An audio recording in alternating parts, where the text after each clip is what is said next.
وہ انڈیا سے پیسے لا کر بلوچستان کے اندر جو دہشت گردی کا نیٹ ورک تھا اس نیٹ ورک کو نہ صرف اسٹیبلش کر دیا تھا اس نے بلکہ اس کو فائنانس کرتا تھا، سسٹین کرواتا.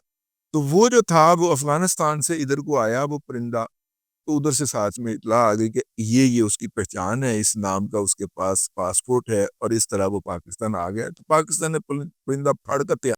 تو پھر تو بھائی وہ جن کے ہتھے چڑھا وہاں پہ تو پتھر بھی بول پڑتے ہیں. تو پھر اس نے پوری کی پوری کہانی بھی سنائی کیمرے کے سامنے بیٹھ کے، اور پورا اپنا جرم کا اعتراف بھی کیا. تو کلبھوشن یادو صاحب ٹرافی کے طور پہ اس وقت ہمارے پاس ہے، ہمارا مہمان ہے. ہم اس کو اچھے اچھے کھانے بھی کھلاتے ہیں، ٹھیک ہے، قیمہ بھی کھلاتے ہیں، ساتھ میں کریلے قیمہ بھی کھلاتے ہیں جی.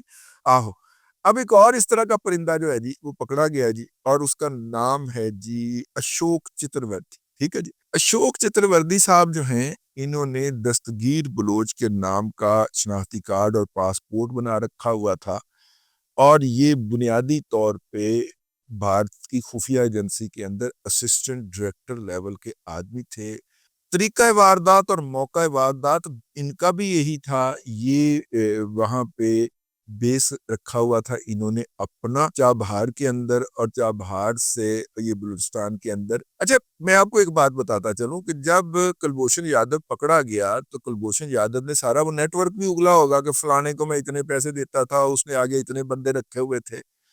تو پاکستان نے ان کو چن چن کے پاکستان کی فورسز نے اس نیٹ ورک کو اپروٹ کیا اور ان کو ایلیمینیٹ کیا. ٹھیک ہے. اب یہ جو دہشت گردی ہو رہی تھی نا بلوچستان کے اندر کہ جناب 8 ضلعوں میں سڑکیں بند ہو گئیں اور لوگ نکل آئے وہاں پہ 3 گھنٹے کے لیے، انہوں نے جناب ساری بسیں ٹرک وغیرہ روک لیے، لوگوں کو اغوا کر لیا.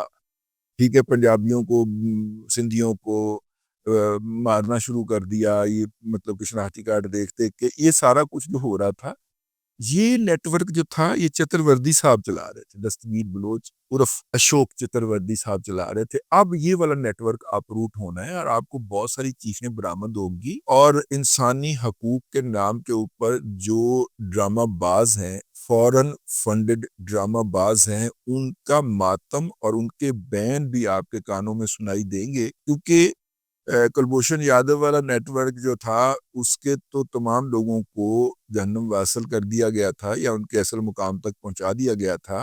یہ نیٹ ورک نیا انسٹال کیا گیا اور اس کو اب وایا افغانستان آپریٹ نہیں کیا جا رہا تھا، کیونکہ ان کا خیال تھا کہ اس وقت ان کو افغانستان نے دھوکہ دے کے ان کو گرفتار کروایا تھا. تو اب یہ نیا سسٹم جو لگایا تھا، اب اس نئے سسٹم کو ڈی ایکٹیویٹ کیا جائے گا، ڈسمنٹل کیا جائے گا. میں کافی دنوں سے یہ اشوک چتروردی صاحب کے پکڑے جانے کی خبریں پڑھ رہا ہوں مختلف ایسے چینل سے جو کہ پاکستان کی خفیہ ایجنسی کے اوپر شک پڑتا ہے، وہ ایسی انفارمیشن دے رہے ہوتے ہیں. آئی ایس آئی سے ایسوسیٹ چینل جو ہے ان کو ہم دیکھتے رہتے ہیں، ان کے راہ کے ساتھ جو ایسوسیٹ چینل ہیں ان کو بھی ہم دیکھتے رہتے ہیں، یوٹیوب کے اوپر بھی اور ادھر بھی. تو بظاہر یہ لگا کہ پاکستان اور افغانستان میں چیزیں ٹھیک ہونے جا رہی ہیں. بی بی سی نے خبر کاٹ ماری کہ جناب 10 لاکھ اسلحے کے چیزیں، بندوقیں ہو گئی، گاڑیاں ہو گئی، ساری ایک ایک نہیں جا ہے. وہ چیزیں جو ہیں جو کہ چھوڑ کے گیا تھا امریکہ یہاں کے اوپر، اس میں سے 5 لاکھ اس وقت نہیں مل رہی. اچھا اس وقت نہیں مل رہی، یہ بیان تو جاری کیا طالبان کے نمائندے نے جب وہ سالانہ جو مذاکرات ہوتے ہیں ان کے اور امریکہ کے درمیان قطر کے اندر، دوحہ کے اندر، وہاں پہ جب گیا تو اس نے وہاں پہ بیان دیا. بی بی سی نے اس کا وہ 2-2.5-3 مہینے پرانا بیان اٹھا کے اس پہ خبر گھڑی، اور خبر یہ گھڑی کہ وہ 5 لاکھ اسلحہ جو ہے وہ تو جناب بک چکا ہوا ہے. اچھا بکا کہاں پہ ہوگا؟ اتنا مہنگا کس نے خریدا ہوگا؟ تو بھائی جان چتروردی صاحب پیسے لے کے بیٹھے ہوئے تھے، یہ اسلحہ خرید کے تو دے رہے تھے. آپ نے نوٹ کرنا ہے کہ بلوچستان کے حوالے سے جتنی بھی دہشت گرد کی تنظیمیں ہیں وہ باقاعدہ وردی پہنتے ہیں، اور ان میں سے زیادہ تر کی وردی امریکن فوجیوں کی وردی ہوتی ہے. وہ وردی پہنتے ہیں، ان کے پاس امریکن فوجیوں والا لیزر گائیڈڈ اسلحہ ہوتا ہے. ٹھیک ہے. اسی لیے وہاں پہ پاکستان کے جوانوں کا اور افسروں کا جو نقصان ہے وہ بہت زیادہ ہو رہا. اب جناب وہ اسلحہ جو ہے وہ چکروردی صاحب یا اس طرح کا جو بھی نیٹ ورک تھا اس نے افغانوں سے خرید کے ان کو فراہم کر دیا. اب دیکھیے گا دھیان سے افغان لوگوں نے پہلے پیسے کھڑے کیے، اس کے بعد جاسوسی ہمیں کر دی کہ اے جی لو جی، ہم تو آپ کا بھائی ہے نا، ٹھیک ہے۔ اور انہوں نے یہ جاسوسی دینے کے ہم سے بھی پیسے لیے ہوں گے، میں آپ کو پورے شرح صدر کے ساتھ یہ دعویٰ کرنے کی ضرورت ہے، اور تھوڑے بہت بھی نہیں لیے ہوں، ٹھیک ہے نا۔ یہ جو بھائی صاحب وزیر داخلہ صاحب بیٹھے تھے نا جا کے وہاں پہ، ہو سکتا ہے نوٹ یہ 1.5 لاکھ بھی ہو گئے، ٹھیک ہے نا۔ یہ انہوں نے ہم سے بھی پیسے لیے ہوں گے، اس میں کوئی یہ بات کہنے کے اندر آر نہیں ہے۔ آپ اس قوم کی تاریخ پڑھیں نا، یہ ہم سے پیسے پکڑ کے اور انڈین نیٹ ورک ہمیں پکڑا کے جب یہ دیکھا ہوگا تو امریکن پالیسی کے ذریعے یہ آپریٹ کر رہے ہوں گے نا۔ ٹی ٹی پی تو امریکن ہی سپورٹ کر رہے ہیں یا پوش کر رہے ہیں یا آپریٹ کر رہے ہیں نا۔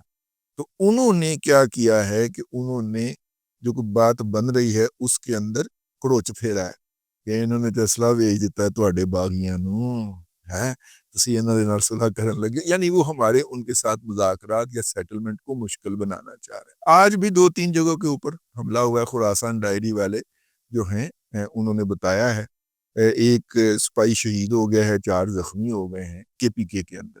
پاکستان نے پچھلے دنوں پاکستانی عدالتوں نے اسامہ بن لادن کے ایسوسیٹ جو کہ ان سے بہت سارے معاملات کے اوپر اختلاف رکھتے تھے لیکن ان کے بہت قریب بھی تھے اور ان کے ساتھ رہتے بھی رہے ہیں، ان کے اسسٹنٹ بھی رہے، ان کے ترجمان بھی رہے، لیکن انہوں نے ایک فاصلہ رکھا اسامہ بن لادن کے ساتھ۔ وہ پکڑے ہوئے تھے پاکستان میں، داخل ہوئے تھے پاکستان میں افغانستان سے، ان کو رہا کر دیا۔ ظاہر یہی کہا گیا ہے کہ پاکستانی عدالتوں نے رہا کیا لیکن ان کو رہا کر دیا اور وہ واپس چلے گئے ننگرہار، اور ننگرہار جا کے انہوں نے بیان جاری کر دیا اور کہا جی میرا کسی القاعدہ سے کوئی تعلق نہیں، اور واقعی ان کا تعلق نہیں تھا، ان کا ذاتی دوستی تھی اسامہ صاحب سے، وہ ان کی تنظیم کا حصہ نہیں تھے۔ ویسے کسی نے مجھے کل بتایا کہ یار پوری القاعدہ کے اندر آپ کو پتہ ہے افرادی قوت کتنی تھی؟ کہتے 186 لوگ تھے صرف، ان میں سے بھی بیشتر ایلیمینیٹ ہو چکے ہیں، فارغ ہو چکے ہیں، لیکن صرف 186 لوگ۔ دہشت گرد ایک بھی بہت ہوتا ہے، نیگیٹو ذہنوں سے سوچنے کے لیے بندہ ایک بھی بہت ہوتا ہے پوری سوسائٹی کو کرنے کے لیے۔ ہم نے تو پرائم ٹائم کے اینکر بنا کے بٹھائے ہوئے ہیں نا دہشت گرد جو ہے، کہ وہ جو ہے وہ واپس چلیں گے۔ تو بہت ساری ڈیولپمنٹس ہیں اس حوالے سے اس فرنٹ کے اوپر، لیکن پاکستان کے لیے اچھی خبریں آ رہی ہیں۔ یہ بلوچستان کے اندر جو آپ کو ایک دم نظر آیا، بہت سارے لوگوں نے کہنا شروع کیا کہ بلوچستان تو ہاتھ سے گیا، یہ جو نیٹ ورک تھا یہ نیٹ ورک پکڑ لیا گیا ہے۔ اصل خبر یہ ہے آج کے میرے اس ولاگ، اور اب آپ کو وہاں پہ یہ پورا network grass root level تک جا کے ایلیمینیٹ کیا جاتا ہوا نظر آئے گا۔ نظر نہ بھی آیا تو سنائی ضرور دے گا آپ کو اس کا ماتم 8 بجے کے پروگرام کے اندر، پاکستان کے سب سے بڑے ٹی وی چینل، ٹھیک ہے، آپ نے سننا ہے یہ ماتم۔ دوسری خبر یہ ہے کہ پاکستان نے ٹی ٹی پی کا بھی مکو ٹھاپ لیا ہے، اور مانا جو ہے وہ خوچہ جو ہے وہ، میرا مطلب ہے کہ ان کا فارمولا ہے نا کہ خوچہ دوسرے کو ڈراؤ، وہ نہ ڈرے تو خود ڈٹ جاؤ، ٹھیک ہے۔ انہوں نے ہمیں ٹی ٹی پی دکھا کے تو بلیک میل کرنے کی کوشش کی تھی، اب ہم بلیک میل نہیں ہوئے بلکہ ہم نے کہا کہ گھس کے ماریں گے، وہ ڈر گئے، مذاکرات پہ آ گئے۔ اچھی بات ہے، ہم بھی اچھے بن کے رہنا چاہتے ہیں۔ آپ کی اتنا عرصہ ہم نے ڈیوٹی دی ہے یار، آپ کی 40-45 لاکھ 2 کروڑ کی ٹوٹل آبادی ہے، 40 لاکھ ہم نے، یعنی آپ کی آبادی کا 5واں حصہ ہم نے پالا ہے۔ ان کے پاس مہارتیں بھی ہیں، کاروبار کرنے کے طریقے بھی سکھا دیے ہیں ان کو، سارا کچھ ہے، یہ جا کے اپنے ملک میں استعمال کریں، اس کی خوشحالی کے لیے کام کریں، ٹھیک ہے نا۔ ہاں، تو بہرحال پاکستان اپنے اس موقف پہ ڈٹا ہوا ہے کہ ان افغانیوں کو واپس جانا ہے اپنے ملک کے اندر، ان کی واپسی کے اوپر کوئی کمپرومائز نہیں ہوگا۔ اگر آپ بلیک میلنگ کی کوشش کریں گے تو جتنے مرضی علی امین گنڈا پور آپ کی حمایت میں پاکستان کے اندر کھڑے ہو جائے، آپ کو جواب آئے گا۔ اب تک کے لیے اتنا ہی، اگلے ولاگ کے اندر پھر حاضری ہوگی۔ اللہ تبارک و تعالیٰ آپ کو آسانیاں عطا کرے اور آسانیاں خلق خدا میں تقسیم کرنے کی توفیق عطا کرے۔